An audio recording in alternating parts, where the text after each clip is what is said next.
پھر تم سب کو ضروری ہے کہ اس جگہ ہو کر واپس آؤ جہاں اور لوگ جا کر وہاں سے واپس آتے ہیں۔ یہاں پر 5 نمبر فائدہ لکھا ہوا ہے، وہاں پر پڑھنے سے معلوم پڑ جائے گا یہ 5 نمبر کے بارے میں۔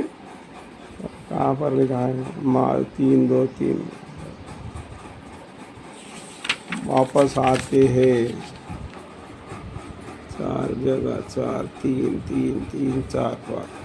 زمانہ جاہلیت میں قریش عرفات میں نہ جاتے تھے، مزدلفہ ہی سے ٹھہر کر واپس لوٹ آتے تھے۔ اس لیے اللہ تعالیٰ نے اس آیت میں ان احکام کا کام ہونا بتلا دیا ہے۔ معلوم ہو گیا نا کہ زمانہ جاہلیت میں قریش لوگ عرفات میں نہ جاتے تھے، معنی مزدلفہ سے نکل کر عرفات کے میدان میں نہ جاتے تھے، مزدلفہ ہی میں ٹھہر کر وہاں سے لوٹ آتے تھے۔ اس لیے اللہ تعالیٰ نے اس آیت میں ان کا احکام کا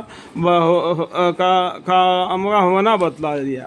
یعنی اسی پہلا آیت میں جو آپ کو پڑھ کر سنایا گیا ہے کہ کیا بولتے ہیں، تم لوگوں کو اس میں ذرا بھی گناہ نہیں کہ حج میں معاشی کی تلاش کرو جو تمہارے پروردگار کی طرف سے، پھر جب تم لوگ عرفات سے واپس آنے لگو۔ یہاں پر یہ 5 نمبر فائدہ لکھا ہوا ہے نا، وہ پر بتاتے ہیں مطلب قریش لوگ، وہ لوگ کیا کہتے ہیں، عرفات کے میدان کو جاتے تھے، مزدلفہ سے نہیں جاتے تھے، واپس ریٹرن آتے تھے۔ اس لیے وہاں پر بولتے جو یہاں پر کیا بولتے ہیں، تم سب کو ضروری ہے کہ اس جگہ ہو کر واپس آؤ جہاں اور لوگ جا کر وہاں سے واپس آتے، جو مسلمان لوگ جو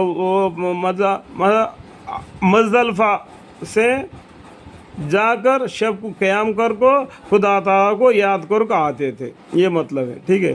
تو اس کا فائدہ جو لکھا ہوتا ہے نا، وہ پڑھنے سے آپ کو دبی ہوئی معلوم پڑ جاتا ہے، ٹھیک ہے۔ خدا تعالیٰ کے سامنے توبہ کرو، یقین اللہ تعالیٰ معاف کر دیں گے۔ اگر کتنا بھی گناہ ہوگا تو معاف کرنے والا کون ہے؟ ہمارا اللہ تعالیٰ ہے، جس نے ہمیں پیدا کیا وہی ہم کو معاف بھی کرتا ہے۔ اس لیے ہم کو میراث میں کہاں سے ملا؟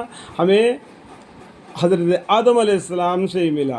آدم علیہ السلام سے غلطی ہو گیا تھا، انہوں نے کن سے معافی مانگے؟ اللہ تعالیٰ سے معافی مانگے۔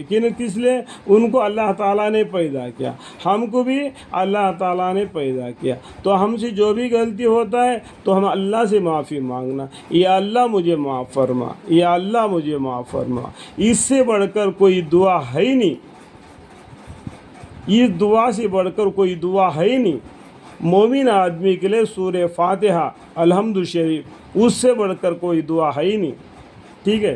ثم افیضوا من حیث افاض الناس واستغفروا اللہ ان اللہ غفور الرحیم۔